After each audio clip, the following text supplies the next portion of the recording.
Good afternoon. My name is Rae Choi. I'm an assistant professor of geography in the Department of Global and Sociocultural Studies at Florida International University.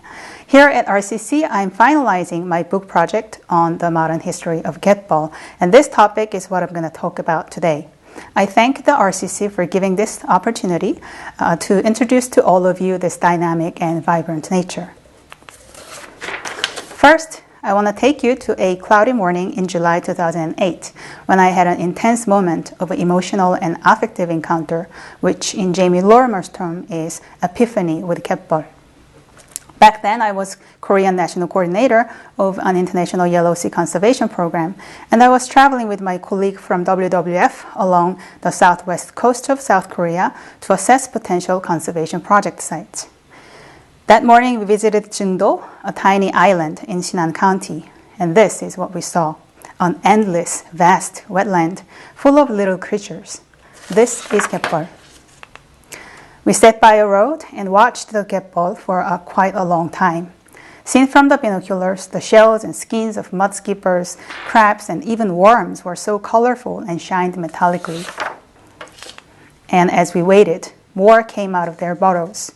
The entire tidal flat became a busy world as they were eating, jumping, fighting, and mating. Listening to the crackling, crunching, and bubbly sounds from all around made me feel like becoming one of those creatures. Seeing a fiddler crab nibbling a chunk of mud with its big claw, I imagined that mud should be pretty tasty. Getbol is a nature culture, and it's an historical assemblage, which makes it hard to translate into another language. Anyhow, the closest term referring to Getbol is tidal flat, or mudflat, if you like to emphasize its muddy materialities. Tidal flats are defined as a coastal zone under tidal influence between open sea and land, which is flooded by seawater regularly twice a day. By this definition, we can understand that tidal flats exist along many shores of the world. However, tidal flats are a particularly prominent geographical feature of the Yellow Sea, a small gulf whose average depth is only 44 meters. What makes the Yellow Sea yellow is the enormous amount of sediment released from its rivers. Getbol in this sense is an outcome of the Yellow Sea's flat and shallow topography combined with the high rate of sedimentation. This is South Korea's Getbol distribution map. In this map, we see that over 90% of Getbol areas are distributed along the west and southwest coast. Among them, about 36% is in Gyeonggi-do province, especially near the South Korea-North Korea border, and about 40% is in Jeollanam-do province, where Jeongdo Island, where I visited, is located. What's also notable about this map is that they included the remaining Getbol inside the Saemangeum Dike. Saemangeum is South Korea's largest coastal reclamation site and is at the center of today's understanding of Getbol. I'll explain a little more later. Today, Getbol is South Korea's beloved nature. Turn on TV and you'll see a documentary or a TV show that portrays Getbol as a place where humans make a perfect harmony, a place of abundance where various kinds of seafood come from, a valuable habitat where high levels of biodiversity and biomass are found, and also a place of leisure and entertainment where celebrities play games. And Getbol is actively produced as images, symbols, stories, and even brands too. Kids' books educate the biological importance of Getbol, while there are agricultural products such as rice, seaweed, or salt that use Getbol as a premium brand for a higher price. This moment in history where Getbol is being highly valued and appreciated is something I welcome. Getbol has never been treated this way before. At the same time, however, I feel that the ways in which Getbol is represented and consumed do not always help Getbol and its creatures' well-being. And this is why I bring up history. How Getbol is portrayed today somehow is void of its history, or when it does carry a historical element, it's a smooth and linear story from destruction to protection. What the actual historical accounts of Getbol show us, however, are much more complex and messy. Moreover, the past is still affecting or haunting today's Getbol. Different perceptions and interventions made in particular times and places have survived and have become constitutive of what we know and feel as Getbol today. In this sense, Getbol's modern history, I would argue, is sticky. I borrow this term from Anna Ching, who argued for sticky engagements against a smooth story of global connections. To her, sticky engagements mean to pay close attention to the practicalities, particularities, complexities, and messiness, because they all affect and shape a universal story of global connections. We can make similar sticky engagement with Getbol. Let me play with the word a little bit. If you have ever walked on Getbol, you'd know the feeling where mud gets in your way. Your feet get stuck and you become much slower than when you walk an ordinary road. I think this is what we encounter as we begin to closely examine Getbol's history. It takes time and attention. By examining this sticky history, I believe we can imagine a healthier and more sustainable future of Getbol. Now I would like to spend the rest of my talk in discussing how the paradigms of Getbol changed over time and how the past events and happenings still affect today's Getbol. As we navigate through these complex stories of Getbol, I'd like you to be aware of these historical moments in South Korean history, which I have used to identify the different historical layers of Getbol. My starting point for today's presentation is 1945, when Korea became independent from Japan. The decades of exploitative colonial rule left Korea with landless peasants. In this context, one of the first things that Lee Seung-man, the first president, implemented was land reform. In this initiative, Getbol was enrolled in reclamation. Reclamation is a practice that turns Getbol marshes or streams into dry land or agricultural reservoir. As part of the land reform, the government encouraged rural communities to create their own farmland out of the sea. This practice, however, wasn't something entirely new. Earlier, during the colonial period, Japan had extensively reclaimed Getbol to boost the production of rice as a war resource. In this regard, the Lee Seung-man administration largely inherited this practice as well as related laws and ordinances from the colonial system. Then the Korean War broke out, which placed both Koreas in despair. This is when international aid began to support reclamation.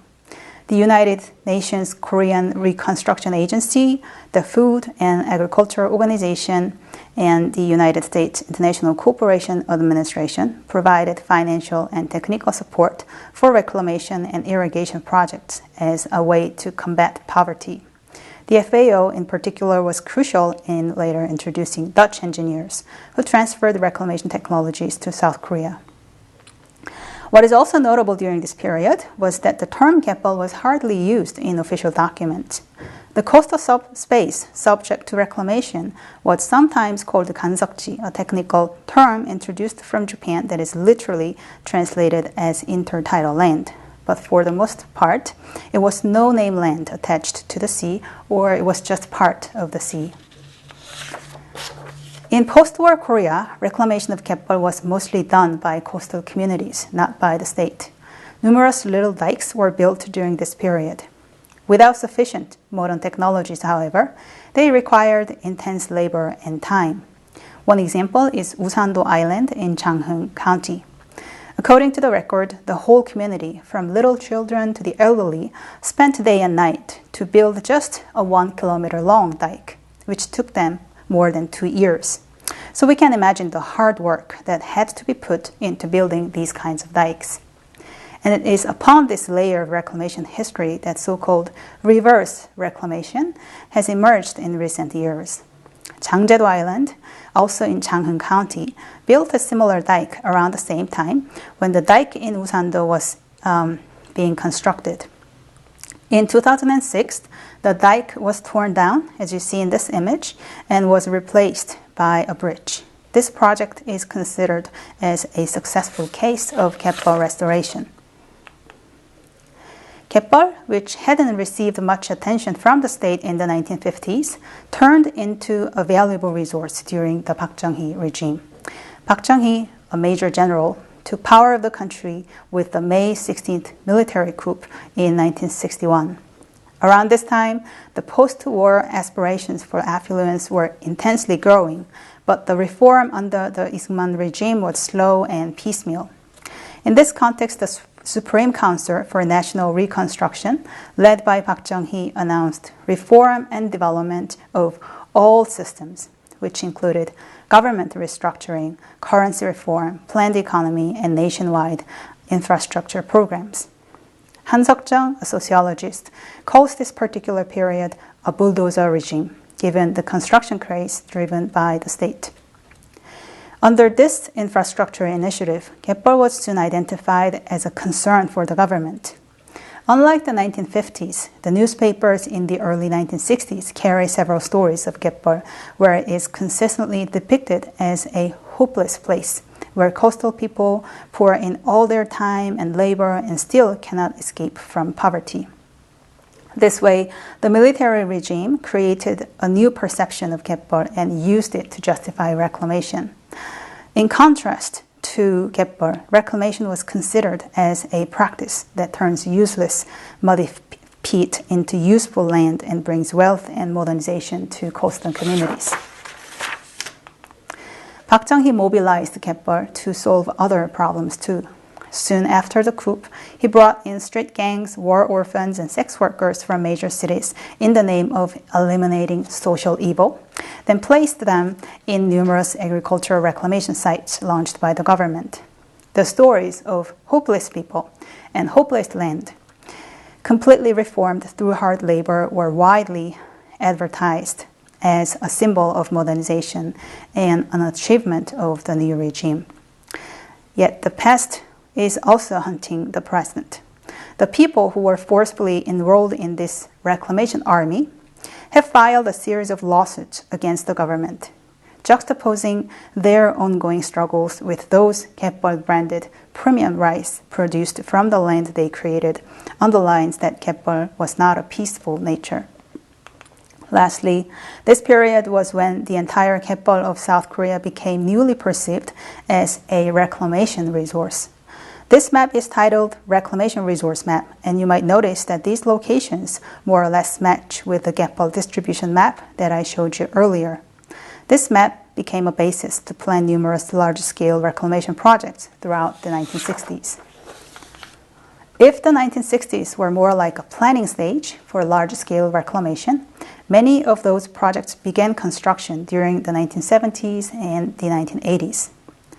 The scaling up of reclamation projects was possible mainly because the state took the lead in this practice.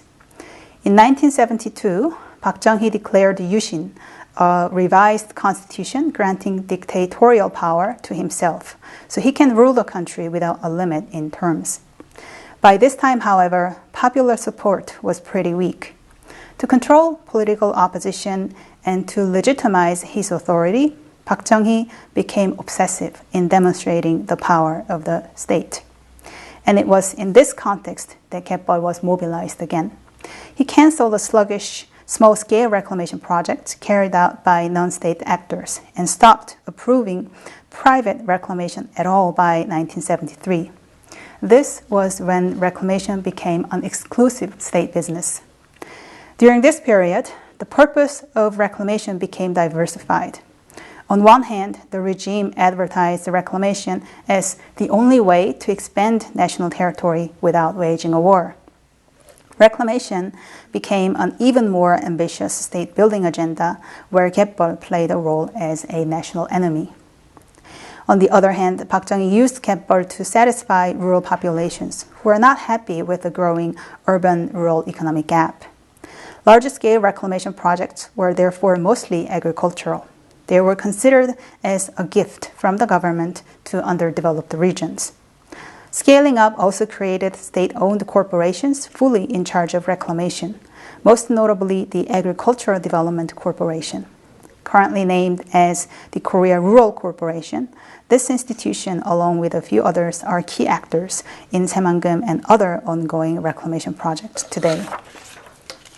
Then in 1979, on October 26th, Park Chung-hee attended the completion ceremony of the Sapgyocheon seawall, which back then was announced as the country's longest seawall. Having returned to the Blue House by a helicopter, he had dinner with friends. And that night, he was shot to death by one of his friends, who was the director of the Korean Central Intelligence Agency. Upon the dictator's death, the political power of the government greatly weakened. Even during this period, however, Getbol was continuously reimagined as potential sites for modern agricultural complexes or industrial complexes. What is also notable was that it was not the political leadership, but the state-owned corporations, the institutions born in the 1970s, that were behind the ambitious drive for reclamation. 1987 is a memorable year in South Korea's history. The June Democratic Uprising subverted the Jeonduan regime, who was the successor of Park Chung-hee, and the activists restored democratic elections. Prior to 1987, civil activism was mostly focused on labor movement, or the movement for democracy. Now, with the democratization of the country, the spectrum of activism greatly widened. Among the newly emerged movements was environmental activism. People began to pay attention to the environmental conditions, first around their homes and their workplaces, and then across the country. In 1992, when the government announced the construction of an international airport by connecting 4 islands off of Incheon, early environmentalist groups, including the Environment and Pollution Research Group, the Citizens Coalition for Economic Justice, and the Korea Anti-Pollution Movement Association, formed an alliance to confront the government. Their efforts were not successful in the end, but they increased the awareness of Getbol as a critical habitat for migratory birds. Then in 1996, another reclamation project, Sihwa, received a spotlight. Upon the completion of the dike in 1994, the artificial lake inside the dike, which the Korea Rural Corporation initially planned to use as a freshwater reservoir, became rapidly polluted. In 1996, the Sihwa Lake's status of pollution became publicly known when a newspaper article released this satellite image. Environmentalists, who by then were mainly concerned in urban issues, went to Sihwa, and then they discovered Getbol inside the dike that was dying. In 1998, environmentalists' concern shifted to Saemangum, covering over 400 square kilometers of Getbol and shallow waters. Saemangum is the largest reclamation site in South Korea's history. This project, which was too ambitious that the Ministry of Economy and Finance kept refusing to approve, got a yes in 1991 by President Roh Tae-woo, who was concerned about losing future votes from the Jeollabuk-do province. Then the next year, in 1998, now with some experience in Yeongjong-do and Sihwa, environmentalists launched a nationwide anti-reclamation movement against Saemangum. This movement happened to last for almost a decade. Saemangum is possibly the most important place in the history of Getbol for many reasons. First, the anti-reclamation movement there made the government to give up the Yeongsangang Stage 4 project, which was an equally ambitious reclamation plan at Saemangum. Second, the anti-reclamation movement in Saemangum brought in people from all walks of life over time, from activists, scientists, and lawyers to religious leaders, writers, students, parents, and kids who had the chance to have an intimate and affective encounter of Getbol as I did. This broadened the popular base for Getbol to be perceived as a nature to be protected. And third, it was in Saemangum where a new perception of Getbol as vibrant or alive was born. Especially what struck people was a series of mass death events that followed the completion of the 34-kilometer-long dike in 2006 that showed that Getbol is indeed full of life. Ultimately, the Saemangum movement failed to stop reclamation. Reclamation is still ongoing, and Saemangum continues to haunt the conversations around Getbol whenever a new issue comes up, from another mass death of a marine species, the destructive dredging activities, water pollution, to a controversial solar farm project. Saemangum stays as a reminder that protecting Getbol is not in the realm of science, but in the realm of politics.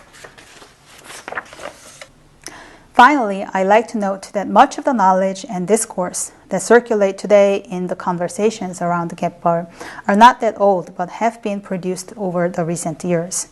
This includes scientific knowledge, such as the ecologies of certain species, geomorphological or geological knowledge on Getbol, ecosystem functions and services, and also more subjective statements like Getbol is one of the world's top 5 tidal flats. The explosion of knowledge and the deepening of the conservationist discourse about Getbol did not come naturally, but involved conscious efforts by various actors. Most importantly, there were environmentalists who learned from the experience in Saemangeum that an anti-strategy is no longer useful. Instead, they have focused on changing the perceptions of public on Getbol, working closely with communities and local governments. Coastal communities, meanwhile, have become much more aware of the value that Getbol they have. They have also learned that a conservationist view of Getbol is practically useful to protect Getbol from other destructive interventions on Getbol.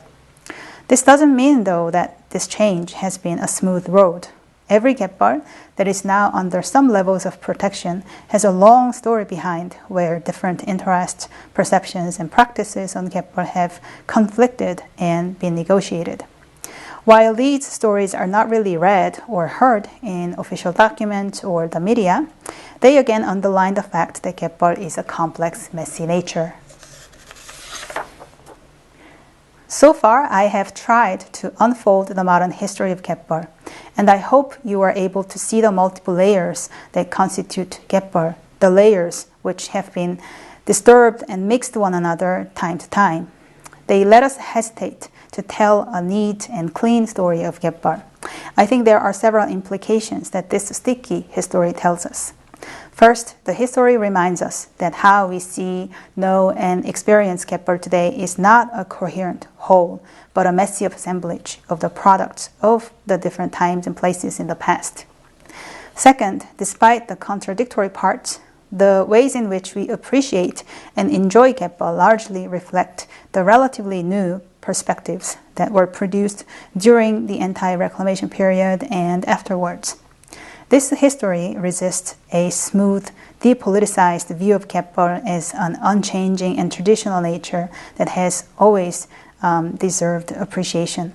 And finally, and on a related note, this history tells that we have come a long way from when Getbol was readily associated with poverty, hard work, uselessness, reclamation, modernization, development, and so on. What we have today, then, is an incredible achievement whose history shouldn't be forgotten. Thank you.